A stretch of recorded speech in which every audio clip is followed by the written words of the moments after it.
Excellency Ferdinand Romualdez Marcos Jr.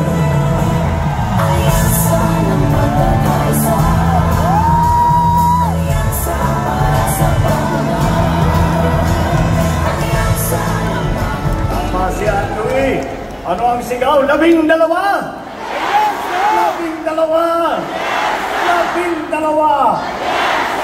Magandang gabi po sa inyong lahat, mga taga-Pasay, mga taga-Metro Manila. At nakikita po tayo na marami na nanggagaling po sa iba't ibang lugar. Magsiupo po tayo at mga 2 oras itong speech ko. Ito tayo magpagbigyan niyo po ako at ibilang ko lang yung aming mga kandidato dahil tinitiyak ko ng ito at wala pang napasabugan ng Granada. Kaya naman wala po kayo maririnig ng mga ganyan. Yan na po ang kaibahan ng alyansa sa lahat ng mga ibang tumatakbo. Sige, banat PBBM, banat! Banat! Wala po kayong maririnig na masasamang salita. Wala po kayong maririnig na panakot. Wala po kayo maririnig ng pagmumura. Dahil po, nakita nyo naman po, narinig nyo po ang programa ng ating mga kandidato. Hindi lamang ang programa, mas mahalaga pa siguro ay ang kanilang nagawa na. At kung titignan nyo po ang record po nila, ang lagi lang kanilang iniisip ang kapayapaan at ang kaunlaran para sa bawat Pilipino, para sa buong Pilipinas. Makikita niyo naman po ang galing na aming hinaharap. Kaya malakas po ang loob ko para makaharap sa inyo at sabihin na iboto ninyo ang ating mga kandidato. Dahil napakagaling, napakahusay po, bukod pa rin, napakamabuti na tao lahat ng aming kandidato.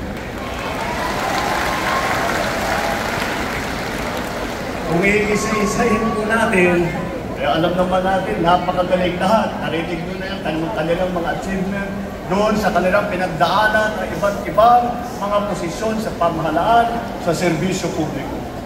At pag pinagsama-sama natin, lahat po rito, ang napakagaling, ay naku, talaga naman, nakakagulat at nakakatuwa na makita na meron tayo mga nagsiservisyo sa publiko na ganito ang pagmamahal sa taong bayan, ganito ang pag-aalala sa taong bayan, ganito ang pagbibigay ng tulong sa bawat Pilipino.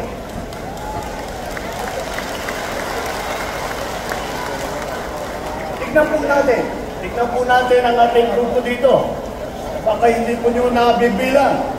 Sabihan ko sa inyo, 8 po sa kanila ay naging senador na. Senator Cayetano, Senator Lacson, Senator Lapid, Senator Marcos, Senator Pacquiao, Senator Revilla, Senator Soto, Senator Tolentino. Lahat po yan, dumaan na sa Senado. Kaya naman po, pagka nainulog na sila sa kanilang posisyon bilang senador ulit, ay makikita po natin, hindi na po sila kumakapa-kapa sa kanilang trabaho. Alam na po nila kung ano yung gagawin. Alam na po nila ano ang pangangailangan ng tao dahil habang buhay na silang nagseservisyo sa inyong lahat. Ito naman ang nanggaling sa House of Representatives na naging congressman. Nandito po, naging congressman, Congressman Abalos, Congressman Binay, Congressman Cayetano, Congressman Marcos, Congressman Pacquiao, Congressman Tulfo, at Congressman Villar. Hindi na po sila bagito sa ganitong klaseng trabaho, subok na sa mababang kapuluan at sa batasan. At meron din po sa ating mga kasama rito na umupo na sa tinatawag na cabinet rank position. Ibig sabihin, katumbas ng isang sekretary ng ating nakalihim ng isang departamento. Andiyan po ang naging sekretary ng DILG, si Secretary Apolos na napakaganda ang naging performance niya. Andyan din po. At naging secretary po ng DSWD. At napakita sa atin, kaya po napakaganda po ng reputasyon ngayon sa buong mundo ng Pilipinas dahil tayo po ay matulungin sa ating mga kababayan. Sa administrasyon ito, siya po ang nagsimula niyan. Kasama din natin po si Senator Ping Lacson. Si Senator Ping Lacson ang namuno ng Yolanda Rehabilitation Commission. At siya po ay ang nagbigay ng tulong at nagdala ng lahat ng pangangailangan ng mga naging biktima, yung mga nasalanta, yung bagyong Yolanda. At kasama na rin natin si Senator Tolentino na dumaan din po sa MMDA na makita naman ninyo.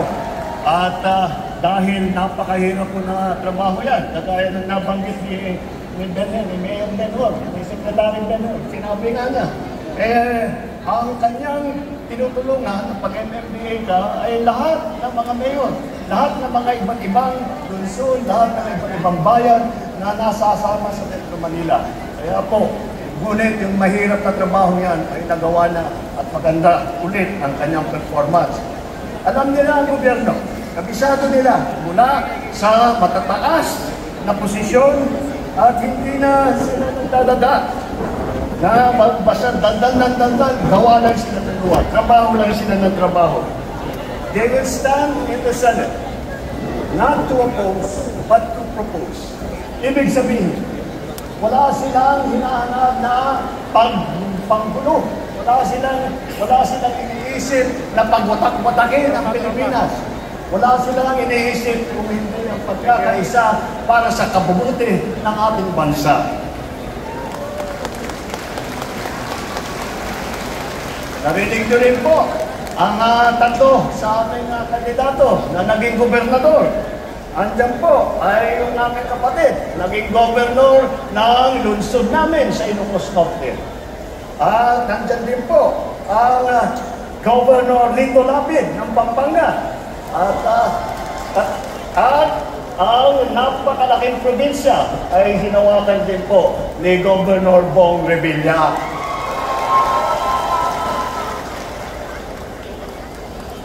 Meron din po tayo mga mayor ng mga malalaking lungsod. Andyan din si Abalos dati ng Mandaluyong kung saan nakatanggap ng karami-rami na pagkakilala sa magandang pangyayari sa Mandaluyong. Andyan naman si Mayor Abby Binay na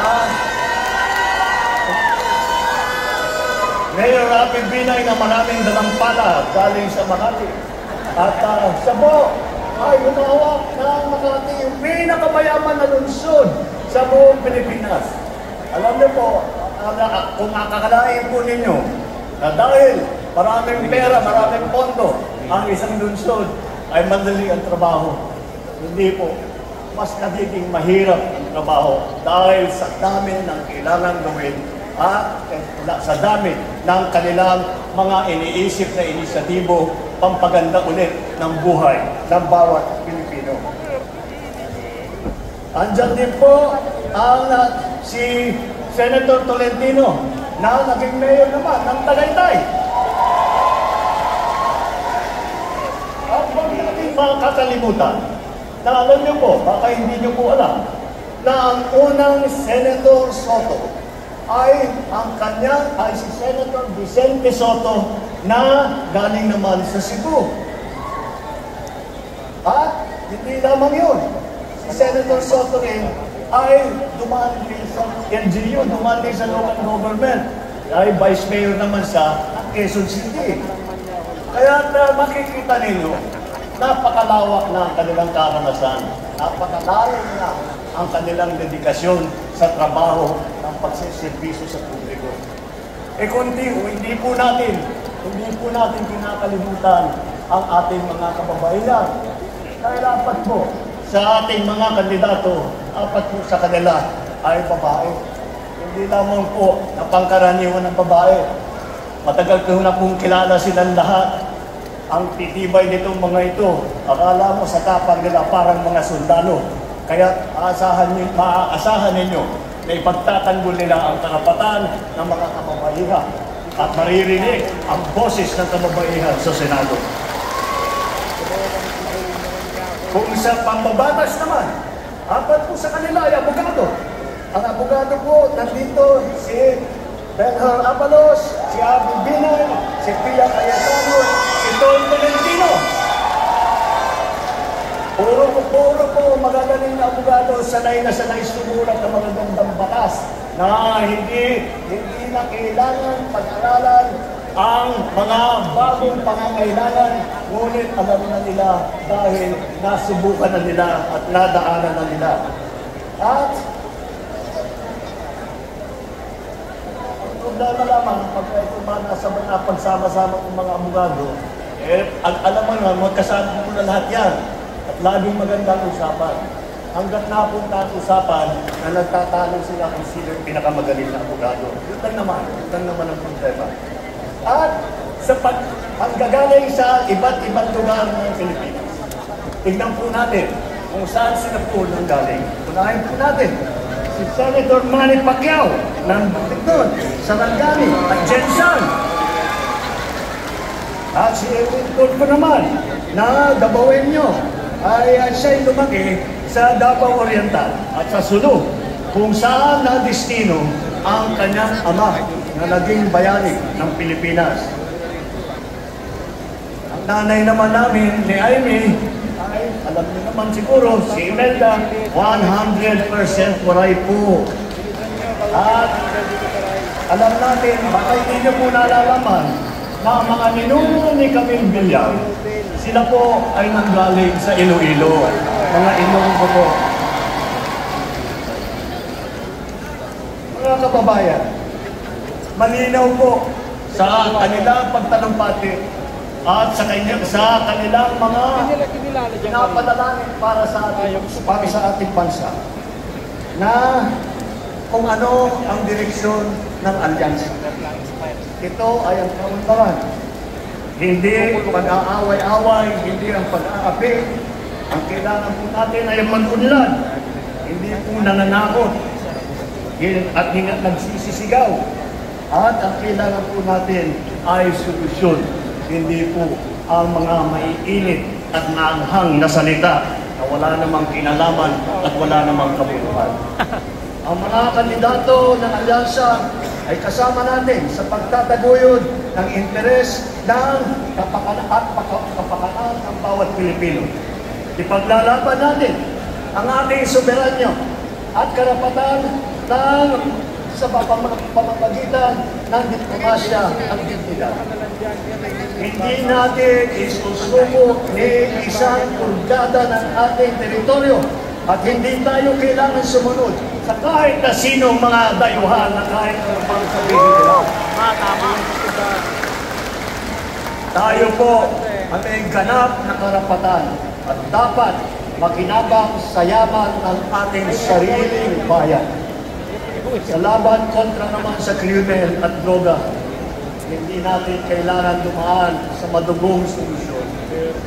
Wala kaming paniniwala na ang solusyon ay kailangan pumatay ng libong-libong Pilipino.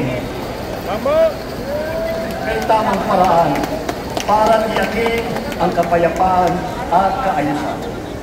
At yun ay sa pamamagitan ng mga maayos na batas, epektibong pagpapatupad ng mga malalakas na suporta sa ating mga pulis at lokal na pamahalaan.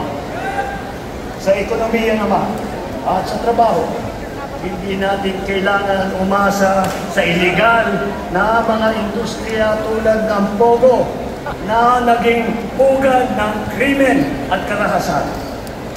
Ang solusyon po ay tunay na trabaho, disenteng sweldo at suporta sa maliliit at sa mga nangangailangan. Kaya tayo na. Pagkaisa muli tayo kagaya ng ating ginagawa kapag tayo'y nahaharap sa krisis, pagkaisa po tayo at sabay-sabay natin tulungan, suportahan at iboto ang alyansa para sa bagong Pilipinas. Mabuhay ang Pasay! Mabuhay ang Metro Manila! Mabuhay ang alyansa! Maraming salamat po sa inyong Muli mga kababayan, ang Pangulo ng Republika ng Pilipinas, His Excellency Ferdinand Romualdez Marcos Jr. Amin pong inaayayaan ang mahal na Pangulo para sa isang group photo kasama ang ating mga senador sa alyansa para sa bagong Pilipinas. Pinagbibay ng pangarap at ating kahapin, sinubok ngunit nanatiling tutok hanggang sa tugtog. Alyansang tutulong, lubos sa hamon ng panahon, isusuko